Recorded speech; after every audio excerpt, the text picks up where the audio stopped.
Hello everyone, welcome to my new blog. চলুন আজকে আপনাদের সাথে দিনটা শুরু করি। ফার্স্টে বিছানা গোছালাম, তারপরে রুম পরিষ্কার করছি। সো যাদের বাসায় বাচ্চা আছে তারা অবশ্যই জানবেন, যতই আপনি ক্লিন করুন পিছন দিয়ে সেই দেখবেন নোংরা হয়ে আছে। সো আমারও একই অবস্থা, সবারই মতো, কিছুই করার নেই। তারপরে কাজ শেষ করে নাস্তা বানাতে গেলাম। পরোটা ভেজে নিব, সাথে আলু ভাজি করব। সো কাজ করলেই তো হবে না, সাথে নিজেকেও একটু খাওয়াতে হবে। এরপর রান্না করব, তার জন্য মুরগির মাংসগুলোকে সুন্দর করে ভেজে নিচ্ছি। আজকে মুরগির মাংস রান্না করব, সাথে মাছ রান্না করব।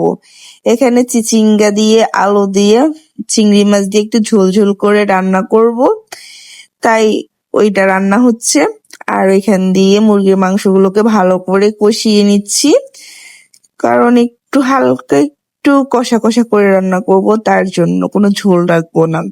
এরপরে হালকা পরিমাণের পানি দিয়ে দিচ্ছি, দিয়ে ভালো করে সুন্দর করে নাড়াচাড়া করে রেখে এখন অন্য কাজে যাব।